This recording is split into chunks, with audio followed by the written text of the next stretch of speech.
no tere taas. No nüüd on sügis käes, on oktoobri lõpp ja tõesti on tagumine aeg ka kasvuhoone talveks ette valmistada. Ja kui te vaatate mujalt ja otsite infot, et kuidas kasvuhoonet talveks ette valmistada, siis te saate sellise pika nimekirja asju, mida kõik peab tegema. Aga ma enda näitel nüüd saan teile näidata, miks on mõistlik ainult teha ära üks töö, ehk siis viia need selle aasta taimed kasvuhoonest välja ja viia välja koos jäänustega ja teha mitte midagi, sest mõnikord on mitte midagi tegemisest pikemas perspektiivis palju rohkem kasu kui paljude asjade tegemisest. Ma kohe selgitan, miks.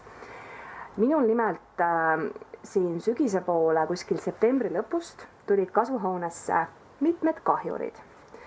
Et kui ma tegelikult ka igal kevadel panen neile siia püünistaimi, mul on sellised omad väiksed meetodid, kuidas ma ei pea siis kasvuperioodi vältel kasutama mitte mingisuguseid taimekaitsevahendeid, et ma kasutan püünistaimi, siis ikkagi hooaja lõpupoole need kahjurid leidsid ka minu kasvuhoone üles ja kui te olete ka minu teisi videoid vaadanud, siis te teate, et ma ei armasta kasutada taimekaitsevahendeid, sest et ma tean, et saab ka kergemini.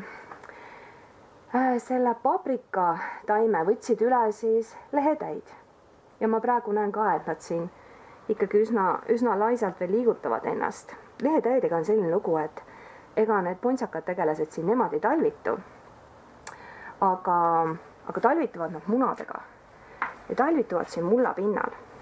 Ehk siis, kui ma tavalisel sügisel, kui mul ei ole olnud kahjureid, olen juba kasvuhoonesse sisse toonud kiiresti lagunevaid puulehti, kindlasti minu puhul, eks ole, komposti ja sellist manti, siis sel aastal ma seda tööd sügisel ära ei tee ja teen seda alles kevadel.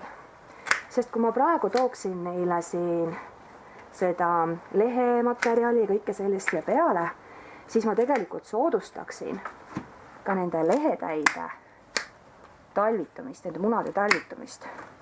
Ja see on minu kasvuhoone, see ei ole siin mingisugune hotell. Nii et ma loodan, et opsti, ma selle paprika üles. Kui ma nüüd jätan neile siia võimalikult ebasoodsad tingimused, sest kindlasti on nad suutnud neid mune siia juba poetada, siis talve jooksul, nüüd kui ma isegi oma need salatid ja spinatid, mida ma teile pärastpoole näitan, kõik ära söön, siis ma juba jätangi ka kasvuhoone ukse täiesti lahti. Ja kui juba hakkavad miinuskraadid tulema ja vahetel ajal on mul aega, siis ma tulen ja hakkan seda mulda siin kiusama. Siin on mingid, ja korjan ära ka taimejäänused, sest et taimejäänuste küljes ei ole mitte ka ainult siis kahjurid, vaid võivad jääda ka mingisugused haigustekitajad. Mul sel aastal on väga vähe mädanikke olnud kasvuhoones, sellepärast ma ei kiirustanud ka kõiki taimi kasvuhoonest välja viia, aga ahaa, siin on isegi ripslase tegevust näha. Me jõuame temani ka kohe.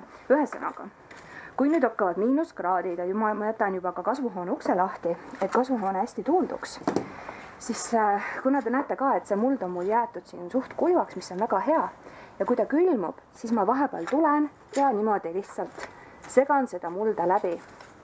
Sest et kui muidu soovitatakse kahjurite puhul ülemine mullakiht täiesti välja vahetada, siis mina olen leidnud, et tegelikult sellest ei ole abi. Aga abi on sellest, kui ma käin neid siin kiusamas.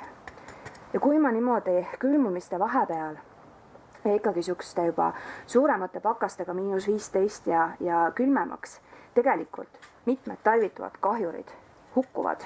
Ja siis nad ei saa kohe järgmisel kevadel, kui ma uued ilusad hea tervisega taimed siia sisse toon, ei saa nemad kohe siin hakata pahandust tegema.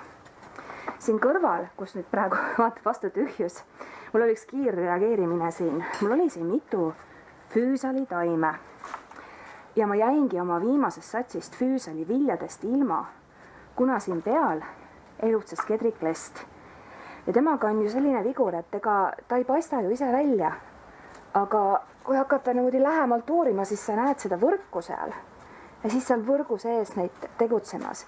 Ja kui nad on sellised talvitumisküpsed kedriklestad, nad on sellised, no ütleme kaunis punased.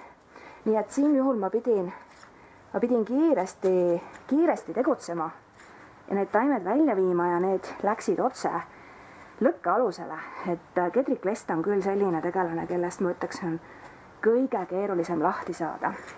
Ja siin samamoodi, kuna see on ikkagi seesama kasvuhoone, siis ma ootan nüüd kõva pakast ja nemad peaksid talvituma valmikutena ja siis ma hakkan neid siin lihtsalt kiusamas käima sellega, et ma liigutan seda mulda ja mulla liigutamisega siis toon neid nagu ülespoole ja teen neid enda elu no nii võimatuks, kui vähegi võimalik on, et nad kevadel ei hakkaks mul siin kohe pahandust tegema.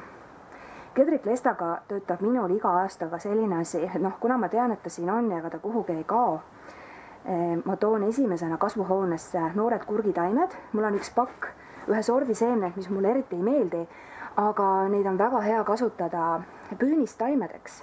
Ja siis mul on nädala-kahe jooksul näha, kas Kedrik Lest on talvitunud või mitte, sest et ta kohe, üks vihmaoss on siin, ta kohe kiirustab selle kurgi peale ja siis ma saan ettevaatlikult koos selle kurgiga, selle Kedrik Lesta siit välja transportida otse lõkkesse ja tegelikult on mul see igal aastal õnnestunud, ehk siis tagasi tulevad nad kuskilt väljaspoolt siis alles suve teises pooles või sügisel. Et sel aastal nad tõesti tulid siis, mis meil oli siis oktoobris alles, nii et mul oli pikk paus oli Kedrik Lestast. Ja kolmas tegelane, keda me nüüd siin koos vaatasime vesiseina peal, on ripslane ja temaga tegelikult samamoodi. Isegi kui sa saad oma kasvuhoonest välja, seda kuskilt väljaspoolt ikka tuleb sisse ja teda samamoodi häirib see, et kui käia siin talvel seda mulda segamas ja kui ta on ka üsna kuiv, see on need kopusesõnnikud veel lagunemata ja lehti, kuna ta on ka üsna kuiv, siis külmunud peast on tegelikult väga lihtne seda mulda läbi segada, sest et ta ei külmu selliseks kõvaks, vaid ta tegelikult jääb ikkagi sõmel.